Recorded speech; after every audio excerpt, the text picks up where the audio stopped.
amici e amiche del segno dello Scorpione, io sono Angela e questo è Exoteric World ed è così che mi trovate sui social. Questo è l'oroscopo lunare motivazionale che vi darà dei suggerimenti e vi aiuterà a trovare la spinta giusta per affrontare il periodo dal 4 al 18 gennaio, dove troveremo la luna nuova in Capricorno.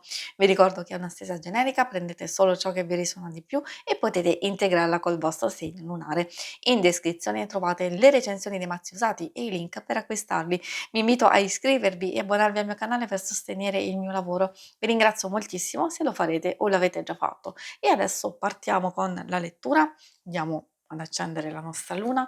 Prima di ascoltare gli oracoli, ovviamente dal punto di vista astrologico, cosa aspettarci da questa luna nuova in Capricorno? Di sicuro ci incoraggia l'attività, a essere coraggiosi, a perseverare, ad impegnarci, un buon momento per capire cosa si vuole e quindi pianificare, curare le varie cose nei minimi dettagli, anche imparare qualcosa di nuovo.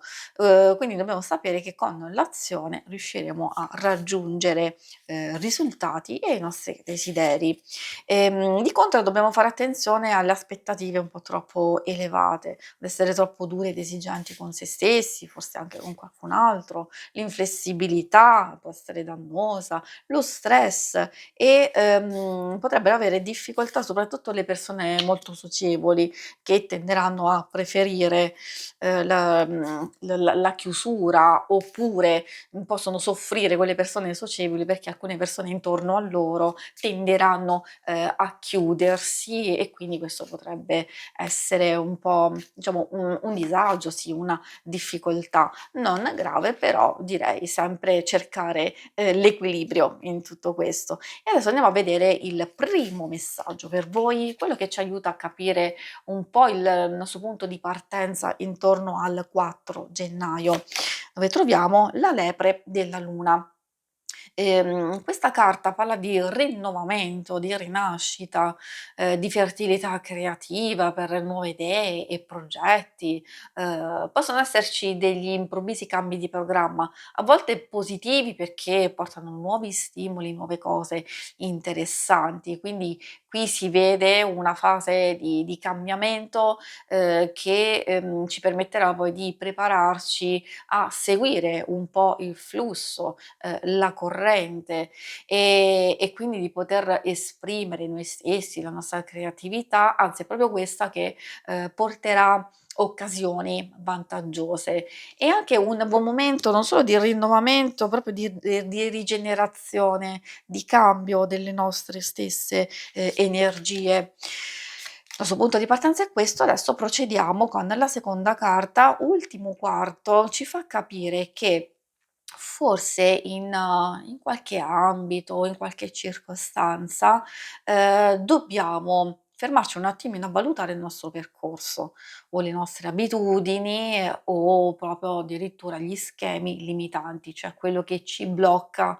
o non ci rende soddisfatti. Di, considerare cosa va bene e cosa no, quindi di fare una cernita, fare ordine dentro e fuori di noi, può essere anche un buon momento per lasciare andare qualcosa. Diciamo che, una perdita potrebbe non essere totalmente, negativa o un allontanamento o una separazione momentanea, passeggera, per cercare di capire e comprendere meglio, farsi coraggio, di pensare anche cosa fare per, migliorare alcune cose. Quindi in realtà, non vuole dire che è una cosa negativa, che possono esserci delle cose negative. Se ci sono, probabilmente sono cose che già, sono accadute precedentemente o in qualche modo ritornano perché non le abbiamo risolte precedentemente, e allora adesso arriva finalmente l'occasione giusta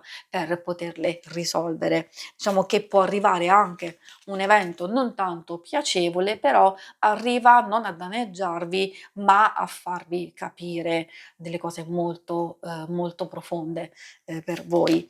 Poi abbiamo Luna Calante, perfetta per questo periodo perché ci parla di transizione, di passaggio, anche di una fase di sospensione che, come abbiamo visto precedentemente, ci aiuta a riflettere.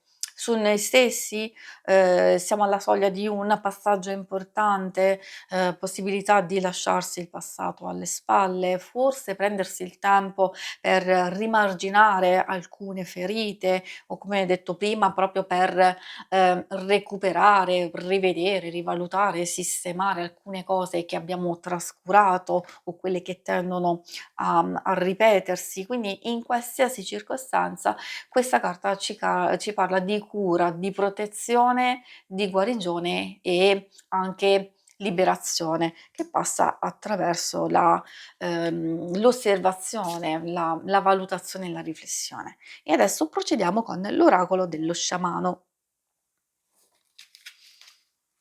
L'oracolo dello sciamano ci dà dei ulteriori suggerimenti oppure un qualcosa che magari dobbiamo proprio capire effettivamente, perché alcune cose sembrano delle coincidenze ma tendono un po', a ripetersi. È proprio lì che c'è quel messaggio dominante per voi. In questo caso il messaggio arriva dalla carta il tuono e il tuono si fa sentire abbastanza forte, in modo prepotente, ma perché porta tanta energia e quindi ci consiglia di entrare in connessione con l'energia vitale, di visualizzare le nostre possibilità, di capire cosa merita veramente la nostra attenzione, di riflettere sulle scelte, di prepararci, di semplificarci la vita e l'esistenza, quindi di separare l'utile da quello che non è, inutile, di cogliere delle nuove opportunità, di non aver paura quindi, soprattutto di non ripetere gli scenari emotivi che ormai sono, superati. Ecco, è lì che abbiamo capito che dobbiamo, intervenire. Accogliere opportunità o comunque accogliere delle novità però richiede coraggio effettivamente. Ecco perché dobbiamo valutare, osservare attentamente. L'altro messaggio arriva dalla luna, quindi osservazione, intuito e seguire il flusso degli eventi. È proprio questa la luna, anzi proprio quello che facciamo di seguire le varie lunazioni, le energie che si muovono dentro di noi e questa carta va a sottolineare proprio, il fatto di connettersi al ritmo lunare, magari anche di avere un diario del nostro ciclo emotivo, energetico, creativo, eccetera, di proteggere se stessi, di osservare alcune cose senza giudizio, soprattutto le nostre emozioni per poterle comprendere meglio, aiutarci, cercare di avere un equilibrio tra produttività e riposo, di lasciare andare ciò che non serve più e questo è il periodo, perfetto, la fase della luna calante per ripulirci e lasciare andare magari pensieri, abitudini, alcune cose, non dico relazioni, persone, però un qualcosa che ci appesantisce. L'ultimo messaggio arriva dalla carta il fuoco. Anche questa è un'energia molto forte, molto potente. Il tuono può risvegliarci e può aiutarci ad aver maggior lucidità, invece il fuoco ci aiuta come forza trasformatrice, distruggere o illuminare addirittura, passione, volontà, intenzione e spinta emotiva che va a canalizzare il nostro potere creativo. Può esserci un cambiamento, però attraverso, la prova e la consapevolezza, quindi, prestare attenzione a ciò che ci nutre. Anche questa ci dice di lasciare andare, di bruciare il vecchio per far spazio al nuovo e quindi è qui che, urge l'utilizzo del nostro potere, quindi una specie di energia interiore che ci permette di allinearci al nostro cuore, ai nostri desideri, ma soprattutto di fare quello spazio sia interiore e fisico intorno a noi che ci permetterà, di realizzarci, di, star meglio con noi stessi e con gli altri, eccetera. Si conclude qui la lettura, vi ringrazio per avermi seguita, se volete in alto a destra trovate il logo per iscrivervi al canale, mentre in basso trovate le schermate per vedere il vostro oroscopo mensile e quello settimanale. Alla prossima, vi auguro una buona luna, ciao!